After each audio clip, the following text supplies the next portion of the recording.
अनेकांत education सोसायटीचे तुळजाराम चतुरचंद महाविद्यालय बारामती, इयत्ता 11वी कला विषय राज्यशास्त्र. मी प्राध्यापक पठाण FA. विद्यार्थी मित्रांनो, सर्वांना गुड मॉर्निंग. प्रकरण 3 समता व न्याय हे प्रकरण पाहत असताना आपण आधीच्या तासाला या प्रकरणातील बराच भाग अभ्यासलेला आहे. म्हणजेच समतेचे महत्त्व आपण 4 मुद्द्यांच्या माध्यमातून पाहिलेले होते. ते 4 मुद्दे म्हणजे पहिला मुद्दा आपण पाहिला होता न्याय्य स्थिती निर्माण होण्यासाठी, दुसरा व्यक्तीच्या आत्मसन्मानासाठी, तिसरा मुद्दा आपण पाहिला होता परस्परांचा आदर करण्यासाठी आणि चौथा मुद्दा अभ्यासलेला होता बंधुभाव निर्माण करण्यासाठी. आज आपण समतेचे महत्त्वाचे पैलू आपण 3 मुद्द्याच्या माध्यमातून पाहणार आहोत. व्यक्तीच्या जीवनामध्ये स्वातंत्र्य, समता, न्याय या संकल्पना महत्त्वाच्या असतात आणि या संकल्पनांशिवाय व्यक्तीचे जीवन अपूर्ण आहे असे आपल्याला म्हणता येईल. आणि या उद्देशाने किंवा याचा विचार करून समतेचे महत्त्वाचे पैलू आपल्याला 3 मुद्द्यांच्या माध्यमातून सांगता येणार आहेत. ते 3 मुद्दे म्हणजे कायद्यापुढील समानता, पहिला मुद्दा, दुसरा समान संधीचे तत्त्व किंवा तिसरा मुद्दा आपल्याला सांगता येईल प्राथमिक गरजांची पूर्तता करणे. यातला पहिला मुद्दा म्हणजे कायद्यापुढील समानता किंवा समता. व्यक्तीच्या जीवनामध्ये ज्याप्रमाणे स्वातंत्र्य असेल, समता असेल किंवा न्याय असेल या घटकांना महत्त्वाचे स्थान आहे, त्याचप्रमाणे व्यक्तीच्या जीवनामध्ये कायदा हा घटकसुद्धा महत्त्वाची भूमिका बजावतो. आणि कायद्याच्या माध्यमातून व्यक्तीच्या जीवनामध्ये किंवा समाजामध्ये आपणाला शिस्त निर्माण करता येते आणि कायद्यामुळे व्यक्तीला सुरक्षितता देखील प्राप्त होते.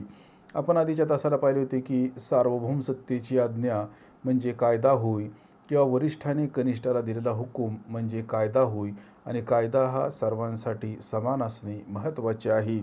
मग कायद्यापुढील समता किंवा कायद्यापुढील समानता हा मुद्दा पाहत असताना समाजामध्ये कायद्याचे सर्वांना समान प्रमाणात संरक्षण मिळणे या मुद्द्याच्या माध्यमातून अभिप्रेत आहे.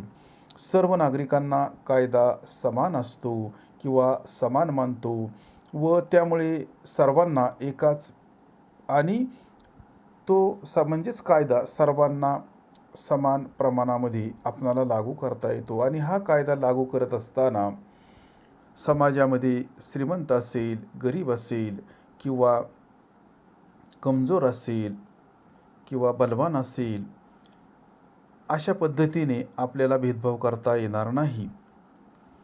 त्याचप्रमाणे व्यक्तीच्या जीवनामध्ये न्याय ही संकल्पनासुद्धा महत्त्वाची आहे.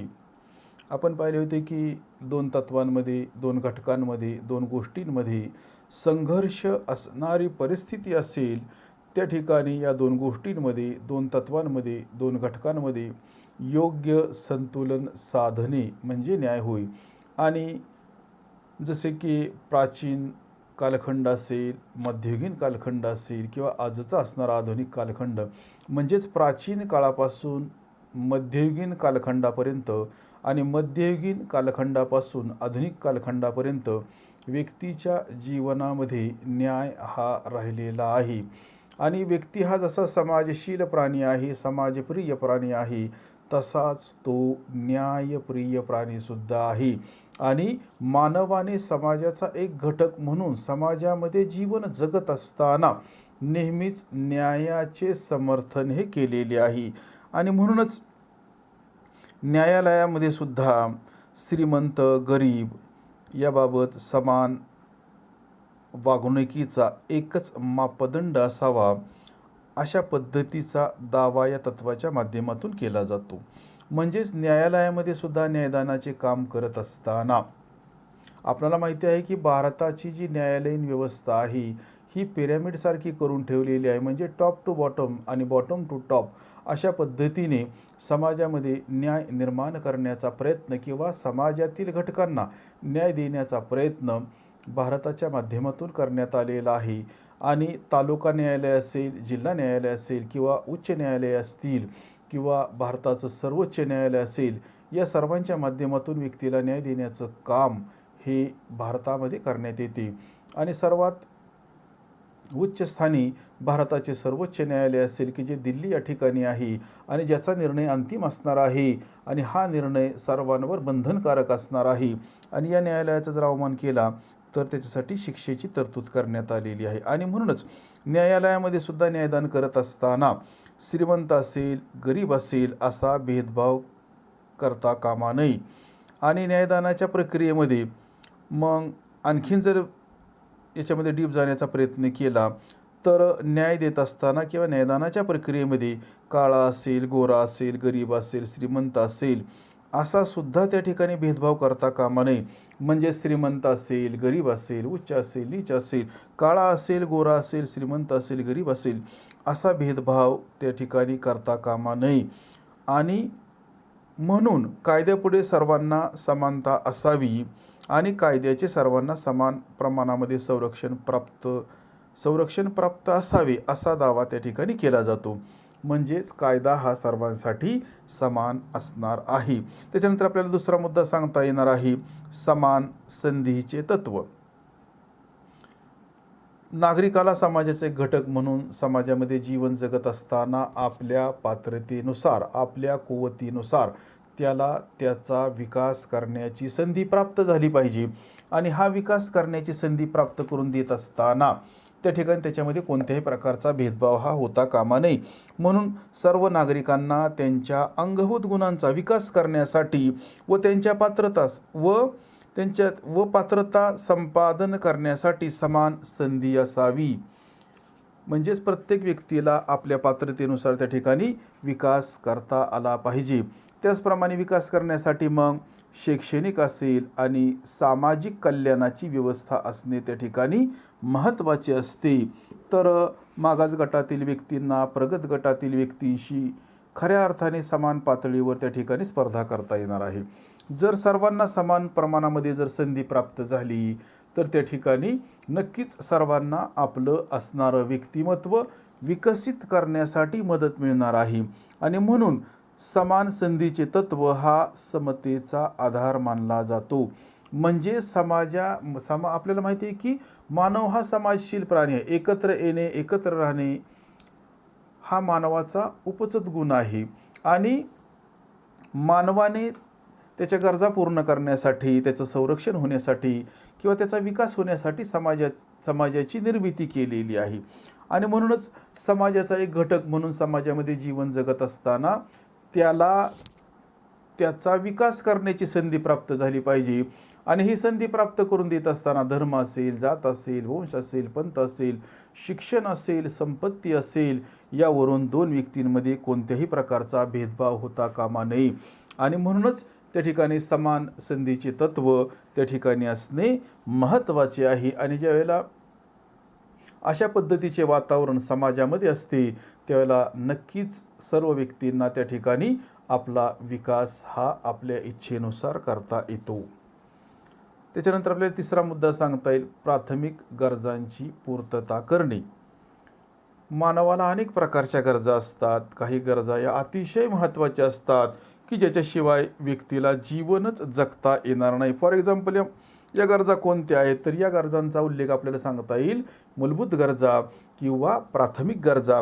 मग या गरजा कोणत्या आहेत तर साहजिकच आहे आपल्याला असे सांगता येणार आहे की अन्न, वस्त्र, निवारा, आरोग्य आणि शिक्षण या मानवाच्या मूलभूत गरजा आहेत, या मानवाच्या प्राथमिक गरजा आहेत. आणि त्या गरजा भागविणे अतिशय महत्त्वाचे आहे. समाजातील सर्वांच्या किमान प्राथमिक गरजा भागविल्याच गेल्या पाहिजेत. आता आपण जसे पाहिले तसे अन्न, वस्त्र, निवारा, आरोग्य आणि शिक्षण या मानवाच्या किमान किंवा प्राथमिक गरजा आहेत.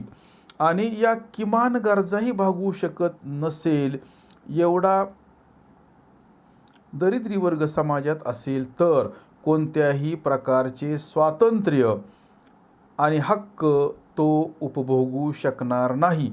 म्हणून प्रत्येक व्यक्तीच्या किमान प्राथमिक गरजा पूर्ण होऊ शकतील अशी परिस्थिती निर्माण करणे हे आधुनिक राज्याचे कर्तव्य ठरते. मानवाने मुळातच समाजाची, अगोदर आपल्याला माहिती आहे की मानवाने समाजाची निर्मिती केली, त्याच्यानंतर मानवाने सुरुवातीला कुटुंब संस्था, नंतर समाज आणि नंतर राज्यसंस्थेची मानवाने निर्मिती केलेली आहे. आणि मग मानवाच्या प्राथमिक गरजांची पूर्तता करण्याचे काम कोणाचे आहे? हे काम कोण करणार आहे? तर हे काम राज्याचे आहे किंवा हे काम राज्याने करणे महत्त्वाचे आहे. थोडक्यामध्ये समाजात कोणत्याही वर्गाला विशेष अधिकार नसणे, तसेच प्रत्येकाला स्वतःचा विकास करण्याची समान संधी आणि प्रत्येकाच्या जीवनावश्यक अशा किमान गरजा भागतील अशी परिस्थिती असणे म्हणजे आपल्याला समता असे म्हणता येणार आहे. म्हणजेच कोणालाही समाजामध्ये विशेष अधिकार नसणे म्हणजे समता होय.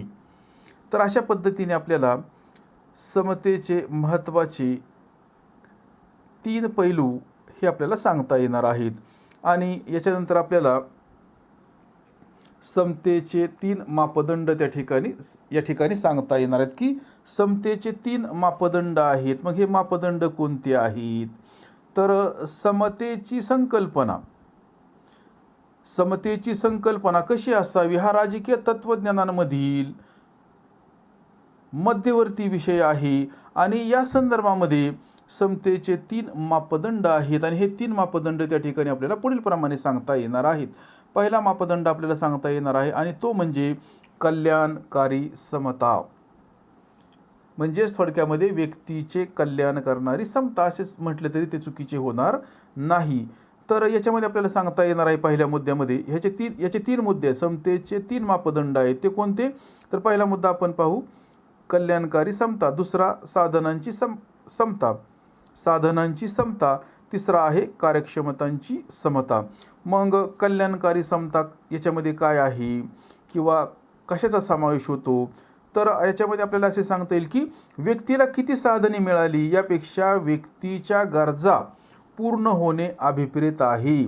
व्यक्तीला त्याच्या गरजा भागवण्यासाठी त्याच्याकडे किती साधने आहेत की ज्या साधनांच्या माध्यमातून व्यक्तीला आपल्या गरजा पूर्ण करता येणार आहेत, याच्यापेक्षा व्यक्तीच्या गरजा पूर्ण होणे हे महत्त्वाचे आहे. म्हणजे तुमच्याकडे काय आहे याच्यापेक्षा तुम्ही त्याचा उपयोग कशा पद्धतीने करता किंवा त्याचा तुम्हाला कशा पद्धतीने फायदा होतो हे महत्त्वाचे आहे. म्हणजेच व्यक्तीला किती साधने मिळाली, म्हणजेच व्यक्तीला आपल्या गरजा भागवण्यासाठी किती साधने मिळाली, किती हक्क मिळाले, किती अधिकार मिळाले, यापेक्षा व्यक्तीच्या गरजा पूर्ण होणे महत्त्वाचे आहे.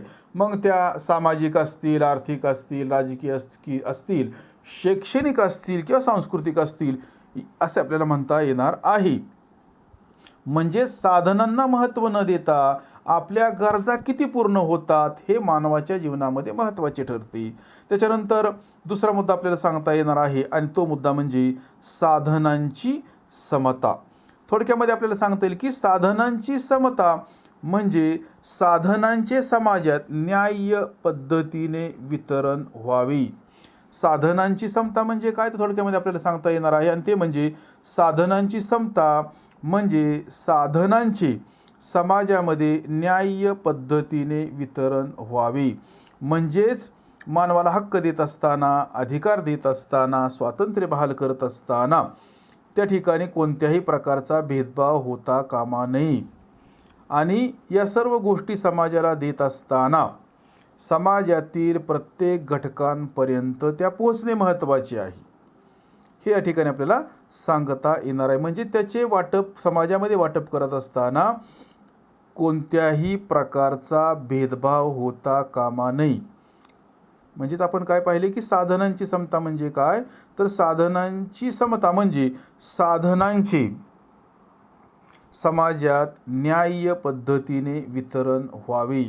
म्हणजेच या सर्व गोष्टी, स्वातंत्र्य, समता, बंधुता, या सर्व गोष्टींचे वाटप समाजामध्ये न्याय्य पद्धतीने होणे म्हणजे थोडक्यामध्ये आपल्याला सांगता येईल की साधनांची समता. त्याच्यानंतर तिसरा मुद्दा आपल्याला सांगता येणार आहे आणि तो म्हणजे कार्यक्षमतांची समता. तर हा मुद्दा स्पष्ट करत असताना याच्यामध्ये सुद्धा आपल्याला काही गोष्टी सांगता येणार आहेत की ज्या पुढील प्रमाणे असतील. लोकांकडे किती साधने आहेत यापेक्षा लोक त्या साधनांचा कसा उपयोग करतात हे येथे महत्त्वाचे आहे. म्हणजेच लोकांकडे आपल्या गरजा भागवण्यासाठी किती साधने आहेत यापेक्षा लोक त्या साधनांचा वापर कसा करतात हे या ठिकाणी महत्त्वाचे आहे. मी आत्ताच जसे सांगितले की व्यक्तीला जीवन जगत असताना अनेक प्रकारच्या गरजा असतात आणि व्यक्तीच्या गरजा कधीही पूर्ण होत नाहीत. मग एक गरज पूर्ण झाली की दुसरी गरज निर्माण होते, दुसरी गरज पूर्ण केली की तिसरी गरज निर्माण होते. अशा पद्धतीने व्यक्तीच्या जीवनातील ज्या गरजा आहेत या गरजा कधीही संपत नाहीत. आणि म्हणून लोकांकडे किती साधने आहेत यापेक्षा लोक त्या साधनांचा उपयोग कसा करतात हे या ठिकाणी महत्त्वाचे आहे. आणि म्हणूनच आपल्या गरजा भागवण्यासाठी लोक त्यांना दिलेले अधिकार कशा पद्धतीने वापरतात हे या ठिकाणी महत्त्वाचे आहे असे आपणाला सांगता येणार आहे. आणि याच्यानंतर म्हणजेच आपण समतेचे 3 मापदंड पाहिलेले आहेत. ते म्हणजे पहिला मुद्दा कल्याणकारी समता, दुसरा मुद्दा आपण पाहिला साधनांची समता, तिसरा मुद्दा कार्यक्षमतांची समता. आता महत्त्वाचा प्रश्न आहे की जो प्रश्न परीक्षेच्या दृष्टिकोनातून महत्त्वाचा आहे आणि तो प्रश्न म्हणजे समतेचे प्रकार. समतेचे प्रकार आपल्याला पुढील प्रमाणे 5 मुद्द्यांच्या माध्यमातून सांगता येणार आहे. व्यवस्थित आहे का विद्यार्थी मित्रांनो? पहिला प्रकार आहे नैसर्गिक समता, दुसरा आहे नागरी समता, तिसरा प्रकार आहे राजकीय समता, चौथा प्रकार आहे आर्थिक समता आणि 5वा प्रकार आपल्याला सांगता येईल सामाजिक समता. तर अशा पद्धतीने 5 समतेचे वेगवेगळे प्रकार आपणाला सांगता येणार आहे. यातला पहिला जो प्रकार आहे नैसर्गिक समता. तर नैसर्गिक समतेचा जर आपण विचार केला तर निसर्गतः सर्व व्यक्ती समान आहेत. नैसर्गिक समतेनुसार किंवा निसर्गतः सर्व माणसे, सर्व व्यक्ती, सर्व लोक समान आहेत. नैसर्गिक समतेच्या तत्वाचा अर्थ निसर्गाने सर्व व्यक्तींना सारखीच समता व गुणवत्ता बहाल केली आहे असा नाही. म्हणजेच प्रत्येक व्यक्तीची असणारी क्षमता ही एकसारखी आहे असे आपणाला सांगता येणार नाही. म्हणजेच नैसर्गिक समतेच्या तत्वाचा अर्थच मुळात असा आहे की निसर्गाने सर्व व्यक्तींना सारखीच क्षमता, बुद्धिमत्ता व गुणवत्ता बहाल केलेली आहे असा नाही. म्हणजेच निसर्गतः व्यक्तीमध्ये काही प्रमाणामध्ये फरक हा असणार आहे. आणि ज्या लोकांनी समतेच्या तत्वाचा स्वीकार केलेला आहे त्यांनी सुद्धा निसर्गतः व्यक्तींमध्ये बदल असणार आहे, फरक असणार आहे हे मान्य केलेले आहे. मात्र आपण जर पाहिले तर उपजत कमी जास्त क्षमतांच्या आधारे भेदभाव केला जाऊ नये. म्हणजेच व्यक्तीमध्ये जो काही फरक आहे, जी काही भिन्नता आहे त्याच्या आधारे 2 व्यक्तींमध्ये किंवा समाजातील घटकांमध्ये भेदभाव केला जाऊ नये व सर्वांना चांगल्या पद्धतीने आपला विकास करण्याची संधी समाजात उपलब्ध व्हावी हे या ठिकाणी अभिप्रेत आहे. म्हणजेच निसर्गतः व्यक्तींमध्ये काही बाबतींमध्ये भिन्नता असणार आहे, तफावत असणार आहे, वेगळेपण असणार आहे आणि मग त्याच्या आधारे समाजामध्ये भेदभाव करणे चुकीचे आहे. आणि समाजातील सर्व लोकांना भेदभाव न करता आपला विकास करण्यासाठी किंवा आपला सर्वांगीण विकास करण्यासाठी संधी समाजामध्ये उपलब्ध होणे हे या ठिकाणी अभिप्रेत आहे.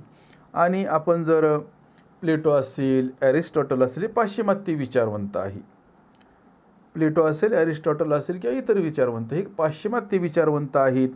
आणि प्लेटो व ॲरिस्टॉटल यांनी या विचारवंतांनी मुळातच नैसर्गिक समतेची जी काही संकल्पना होती, ही संकल्पनाच अमान्य केलेली होती. म्हणजेच आपल्याला असे सांगता येणार आहे की प्लेटो असेल, ॲरिस्टॉटल असेल, या विचारवंतांना नैसर्गिक समतेची संकल्पनाच मुळात अमान्य होती. मात्र काही पाश्चिमात्य विचारवंत आहेत, या विचारवंतांनी सर्व लोकांना समान पातळीवर आणण्याचे काम त्या ठिकाणी केलेले आहे. मग आधुनिक काळाचा जर आपण विचार केला तर आधुनिक काळामध्ये मग थॉमस हॉब्बजसारखा विचारवंत असेल, लॉकसारखा विचारवंत असेल किंवा रुसोसारखा विचारवंत असेल, या विचारवंतांनी राज्यपूर्व म्हणजेच राज्य निर्माण होण्याच्या अगोदर जी काही अवस्था होती, या अवस्थेतील व्यक्तींमधील नैसर्गिक समतेची संकल्पना मांडलेली. म्हणजेच थॉमस हॉब्बज असेल, रुसो असेल किंवा लॉक असेल, या विचारवंतांनी राज्य निर्माण होण्यापूर्वी जी काय अवस्था होती की ज्याचा उल्लेख आपण निसर्गावस्था असा करतो, म्हणजेच त्यावेळी मानव हा भटक्या स्वरूपामध्ये राहत होता, त्याच्या जीवनामध्ये स्थिरता नव्हती, त्याच्या जीवनामध्ये तो ठराविकच काम करत होता, जसे की शेती करणे किंवा अन्न गोळा करणे किंवा शिकार करणे, असे ठराविकच काम तो करत होता. त्याच्या जीवनामध्ये त्याने विकास केलेला नव्हता, विकासाची संधी त्याला प्राप्त झालेली नव्हती. म्हणजे राज्य निर्माण होण्यापूर्वी मानव हा भटक्या स्वरूपामध्ये जीवन जगत होता आणि या अवस्थेतील व्यक्तींमध्ये नैसर्गिक समतेची संकल्पना मांडण्याचा प्रयत्न लॉक, हॉब्बज आणि रुसो या विचारवंतांनी केलेला आहे. म्हणजेच निसर्गावस्थेमध्ये नैसर्गिक समता मानवाच्या जीवनामध्ये होती असं सांगण्याचा प्रयत्न या पाश्चिमात्य विचारवंतांनी केलेला आहे. तर विद्यार्थी मित्रांनो, आज आपण याच ठिकाणी थांबणार आहोत. राहिलेला भाग आपण नंतरच्या तासाला पाहणार आहोत.